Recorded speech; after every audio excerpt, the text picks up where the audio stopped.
with the guests. As I told you before, they have been texting with Zora Hajat, and she told me that she's not able to meet them. She maybe traveled or something like that. She guided to me to you, and I thank you for your kind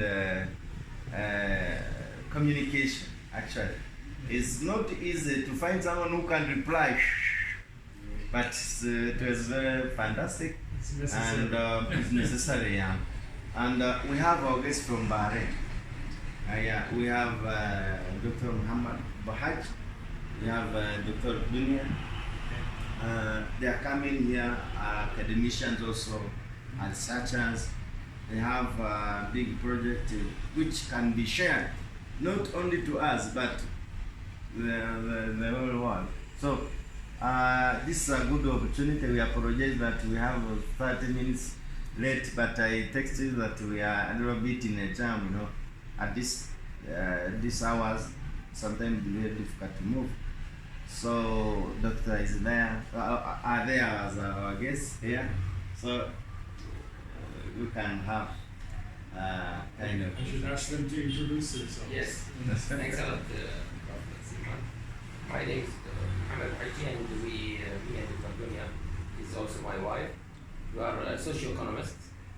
I am specialized in economy, more knowledge economy, and Dr. Dunya in social work and social sciences.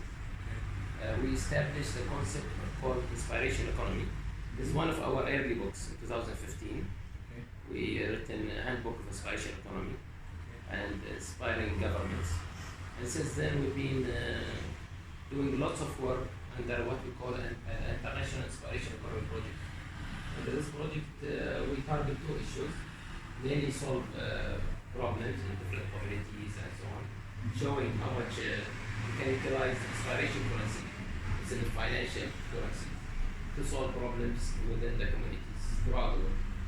In 2020, we said February, just Corona was starting, we celebrated in Bahrain a conference with 34 countries that has implemented our concepts, and they got good results, or they are trying to get good results to solve poverty-related issues, migration, youth empowerment, women empowerment, and so on.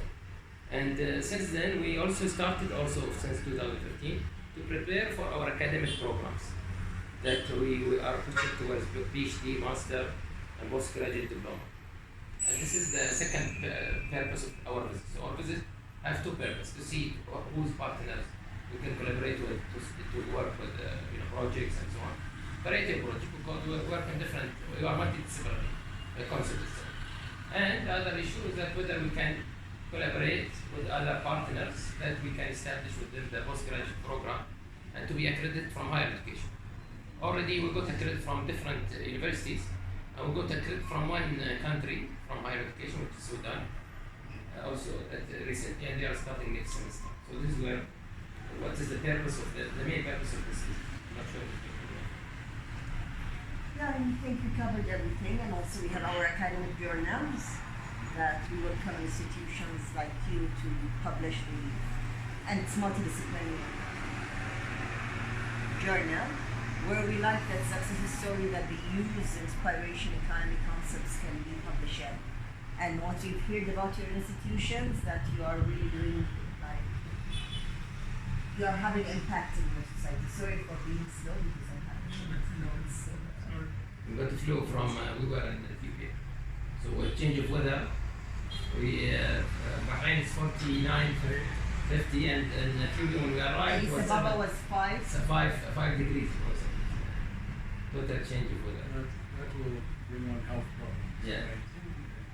Can you give me just a sort of the bullet points of your idea here? The main bullet point is that inspiration economy is different than any other economy. The nearest economy to us is behavioral economy.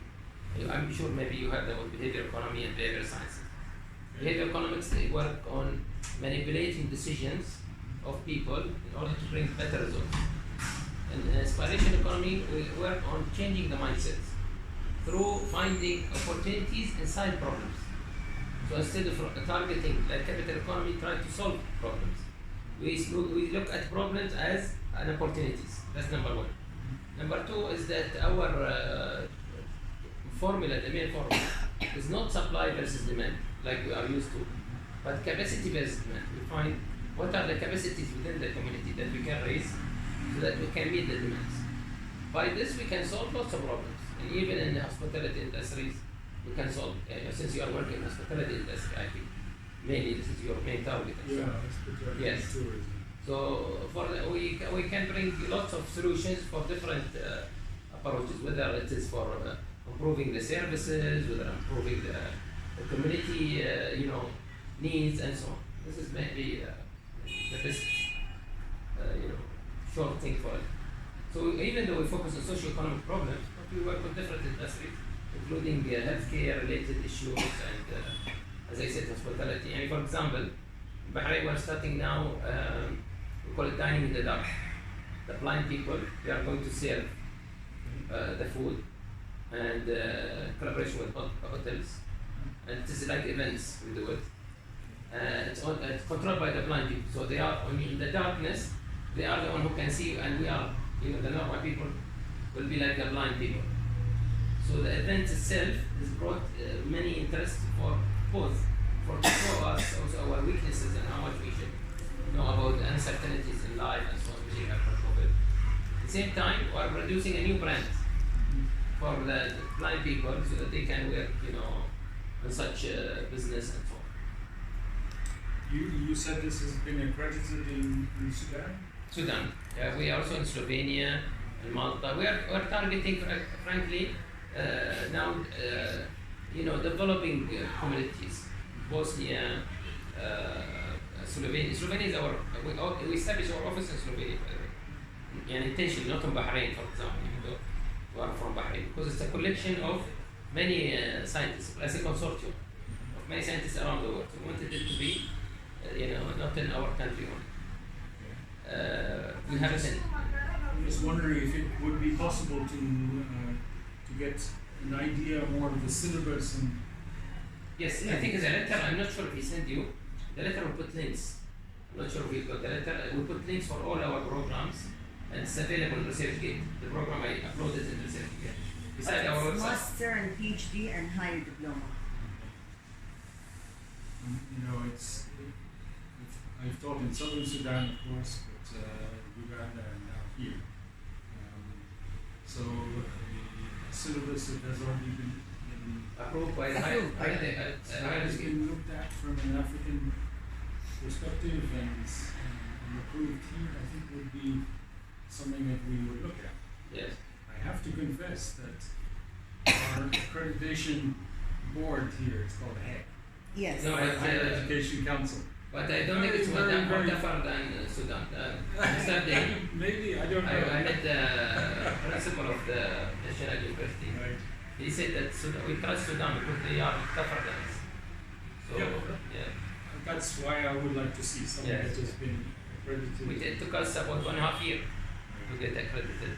And we paid for the process, even we are willing to pay. And with all the committees, whatever, it will be compensated later, they told us. But the idea, we know that sometimes they don't have fund, the university. So it was accredited by the university and then through higher education. So anyway, this is maybe something that we need to see. I need to think about it. Yes. I need to, if possible, get the syllabus that was accredited in Sudan and have a look through that. And then, sometimes these things catch on and somebody wants to take it on. Yes. And other times you can try and push something and it doesn't catch. True. But we talk with staff members, lecturers,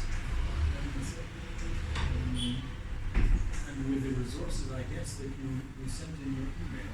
Yes. Maybe with this one here and the syllabus. So the email, we sent in the email our PhD for, there was links, no? Yes, there are links. It was received by Prof. Sema.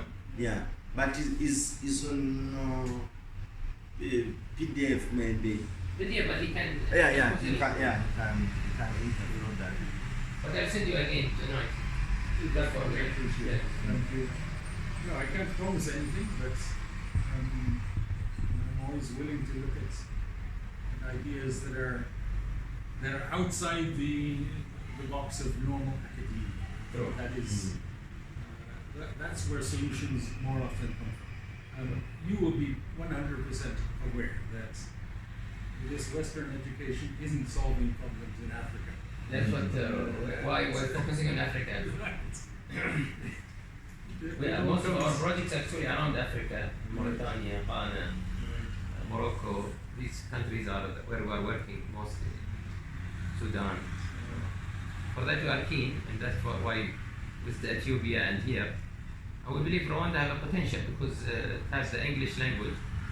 The Sudan one is moving towards English. Yes, I mean the English and the French, Yeah. which is also will open for us. Many students from African countries can come and even North African because Arab countries also they speak French mostly in that areas. So we don't teach economics here at all. Yes. But if it's more of a I will have to look. Yes, sure. I will have to look and I will think how this might fit into what we're doing and we see from there. Sure. So your visit here, how long are you spending here? We're staying till 21st, so we're visiting also the north. Our let's say our main lecture will be in the north on the 19th, right? South. South. To the Where in the south you? We are visiting South. Maybe you are in Weir campus. Okay. Also, the other things maybe that you'd be interested, you might be interested with, is the forums, because we are also popular doing forums around the world. How does that? So far, we did the 17 forums. What we do in the forum in the morning, we do training, lecture, and so on from the experts that come from different countries. And afternoon, there is buses after lunch, quick lunch, because the main meals are we don't want them to eat a lot. Only breakfast and dinner and light lunch. After the light lunch, they go to the buses, or it might be one bus, big bus, depending on the number of the people. Usually, it is about 45 people on average, which is mostly experts actually, they're not coming to learn, they are coming also to teach. I will collaborate with different universities in the country. So we come and go lecture, I will see the best practices around the country, or come to see potential projects, or projects that been done by Inspiration Economy, which is, we are planning this, for example, after 1 year from now. You're focusing here on government. This is one of our early books, so I written a book so that to tell the governments to change their approach from bottom up to from top down to bottom up. Yes. So I'm saying here that from my experience, being leading expert for 5 governments, I put the excellence programs. We are aware about FQM and so on. So I put these programs in Dubai, Abu Dhabi, like this. And I found out from my experience after doing experimentation around 5 years in Bahrain, signed by government contract. I did what we call it inspiration labs. No standards, no following just assessment like this. It is just solving the problem on the field. But this is the best way to solve real problems for a long time. So that's Certainly. Sounds like it's worth looking into, and we'll have to see what happens. sure. That's Yes. as much of a promise as I can Yes, make. thank you for welcoming us in short notice. Yeah. We're not expecting more, and this is a very risky approach of things, and already, frankly, we're discussing with other universities around. But one of the recommendations that we got from Sheikh Omar and other people is that we have to come here, because also this lady had inspiring lady, so Very much. yeah. So unfortunately, we didn't see her. Is that her picture? Or Yes, that's her there. She's also behind me. Ah. Yes. It's Our founder is a very inspirational character. yeah. Started from nothing, Yes. not even very educated, Yes. but starting at Is university. she Rwandan, by the way? She's Rwandan, Yeah. yes. Because she looked like Indonesian. They might be originally from Indonesia. She's Rwandan. No, originally from Rwanda. Rwanda.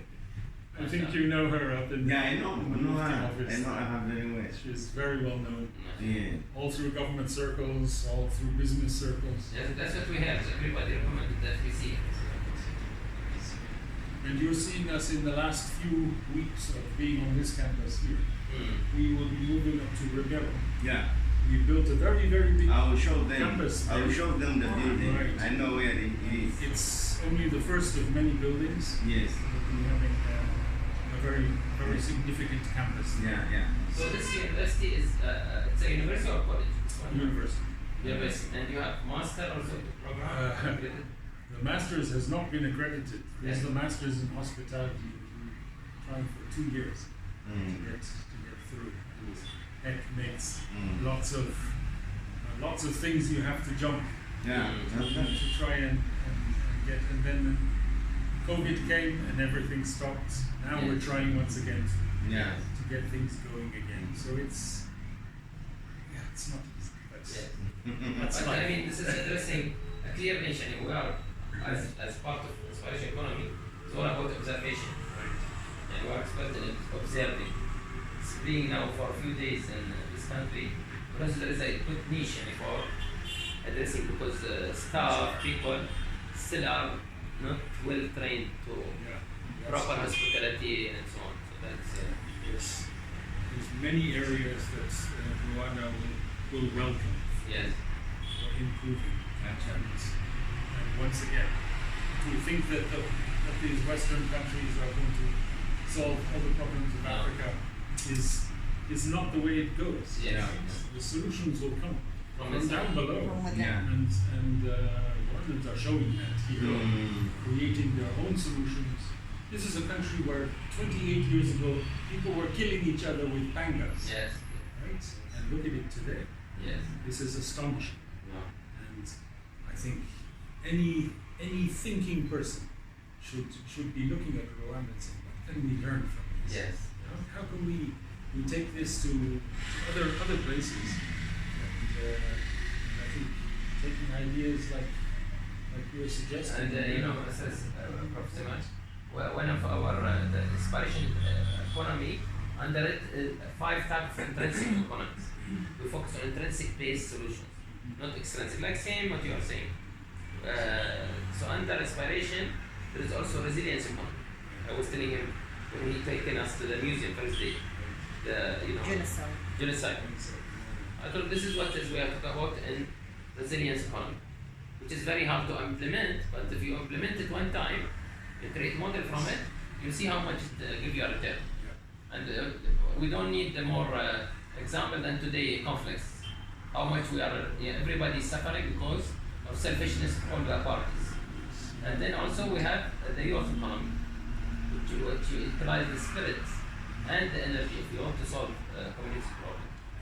And then we have the aging economy, because it's coming up also a lot, and how we can really improve this economy so that we can utilize it to the benefit of the communities. Aging. People are aging, Elderly. Not in Africa.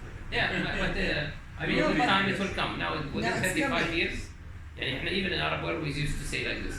But now we start to see the outcome. And even when we met in Addis Ababa, the previous first lady, she was saying the aging economy is coming there, Okay. and like these in the 70s, and for lots of services, they are traveling outside Ethiopia to get the services because it's not available. So when the health is improving, education is improving, so the life expectation will go higher. And if they are not ready for this, they'll face problems. And the more you have a big economy, the more you have problems with non-communicable diseases, with your aging or any other related. And the last economy is the future foresight economy. You are using future foresight towards how to improve the economy in the future, not for today. And this is again techniques that we are solving future poverty, not only today poverty. That's also something that's under this project. Very much a necessity. Okay, that gives me a better idea. Yes. So, I will send you send me, the email. especially that the Sudan and the syllabus details. in Yes, Sudan. sure. Whatever they have had. Yes. This is the accredited link that I there sent you, would but I will send you today. Sure. We can't copy it, but Yes. we will look Yes. at what Yes. is useful from Yes. there. And you have all the type of things that you can think that higher education can ask. And just I can give you example. New Zealand University, because we are corresponding with different universities, they ask for a file that is not usually asked. In all the universities, as we started the process with, they said we need a student profile for each program, a detailed student profile. What is the type of titles they will graduate, where they're gonna work, what type of capacities they will have, and competencies they will have, and so on. So this details all we have prepared also. And it's beyond. You can send that to me. Yes, sure. Do. Sure. Okay. And, let's Thanks see a lot, from sir. there. For Thank the time. you. Thank you. I appreciate Goodbye. it so much. Everything. Right. Thank you, Lee. Okay. Thank you. Thank you. Thanks a lot.